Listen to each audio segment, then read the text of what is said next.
Bismillahirrahmanirrahim. Assalamualaikum warahmatullahi wabarakatuh. Siswa-siswi Angkatan Delta, selamat datang kembali di pembahasan soal latihan US yang kedua untuk pelajaran IPA khususnya kimia. Hari ini kita akan bahas sejumlah 6 soal seperti di pertemuan sebelumnya. Baik, yang pertama kita bahas tentang materi zat dan perubahannya. Soalnya masih sama seperti yang di latihan US pertama. Ini diketahui contoh-contoh peristiwa yang termasuk perubahan fisika atau kimia. Nah, kalau di yang pertemuan pertama ditanyakan perubahan fisikanya, sekarang yang ditanyakan perubahan kimia ya. Perlu diingatkan kembali, ini adalah ciri-ciri dari perubahan fisika dan kimia ya. Maka untuk soal ini yang termasuk perubahan kimia adalah untuk nomor berapa? Ya, betul. Untuk nomor 2 dan nomor 3 ya, bom meledak dan kayu terbakar. Kenapa masuk perubahan kimia? Karena di sini ada salah satunya ditandai dengan perubahan suhu ya, baik yang bom meledak maupun yang kayu terbakar. Jadi jawabannya adalah nomor 2 dan 3 itu B ya. Tuh. Berikutnya, soal berikutnya ini masih tentang campuran ya.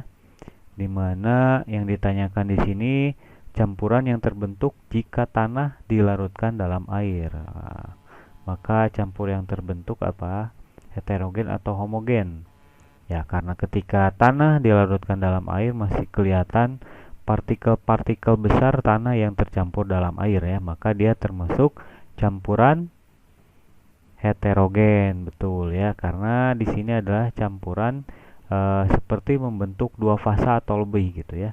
Jadi ada batas yang jelas di antara fasa tersebut ya, jadi kelihatan perbedaan tanah dengan air, jadi masih terlihat tanahnya berupa partikel yang besar seperti itu ya. Lanjut, nah ini kalau kemarin tentang asam basa itu ditanyakan kertas lakmus ya, indikator kertas lakmus. Kalau yang sekarang yang ditanyakan adalah indikator alami dari asam basa. Bisa kalian lihat nih, kira-kira mana yang termasuk bahan alam atau organik di sini ya. Ya jelas itu ya, pasti di nomor A, kunyit. Karena B, ya B ini memang walaupun lakmus itu dibentuknya dari semacam lumut ya, tapi tetap dia melalui proses di laboratorium gitu ya. Jadi ada proses-prosesnya. Jadi tidak termasuk bahan alami kalau lakmus.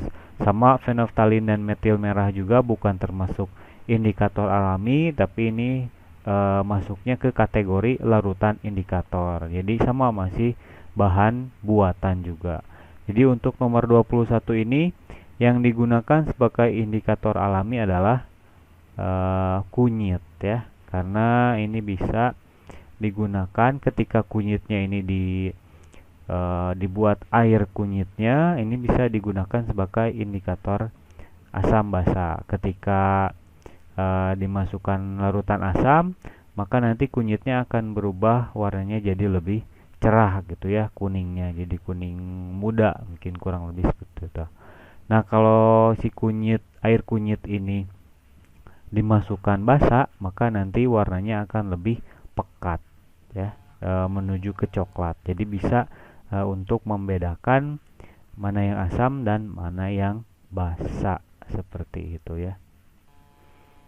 Contoh lah, misalkan pada nasi kuning tuh. Nasi kuning biasanya suka ditambahkan jeruk-jeruk tuh supaya warna kuningnya tuh jadi lebih cerah di nasi kuning tersebut ya. Jadi itu prinsip indikator alami ya.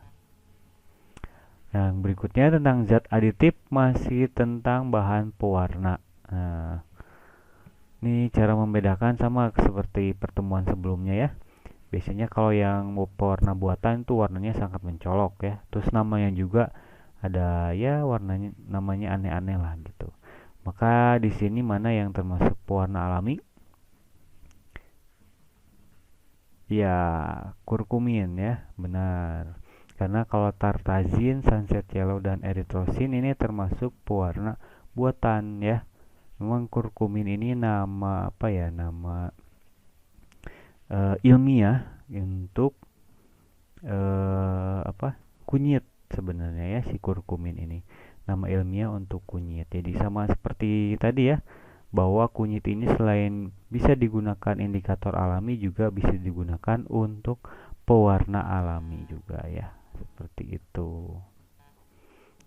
Lalu nomor berikutnya dan terakhir, lambang unsur dari sulfur, besi, dan barium apa tuh? Nah, lambang unsur S.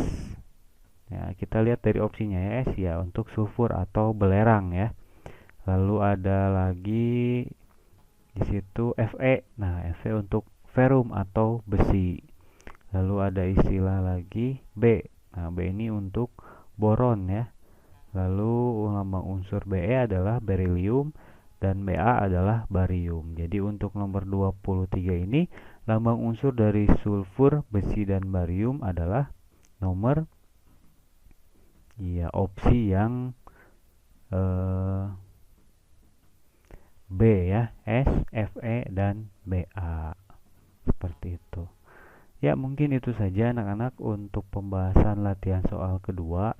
Mudah-mudahan bisa kalian pahami dengan baik karena ini soalnya mirip dengan latihan soal yang pertama. Nah, untuk soal latihan yang ketiga, insya Allah kita akan bahas tentang partikel materi ya. Lebih ke unsur, lalu atom, ion, dan molekul. Mungkin itu saja penjelasan dari Bapak, cukup padat, jelas, dan singkat. Mudah-mudahan kalian paham ya. Terima kasih sudah menyimak video pembahasan kali ini. Akhir kata kita tutup dengan hamdalah dan doa akhir majelis. Alhamdulillahirabbil alamin. Subhanakallahumma wa bihamdika asyhadu an la ilaha illa anta astaghfiruka wa atubu ilaik. Terima kasih. Assalamualaikum warahmatullahi wabarakatuh.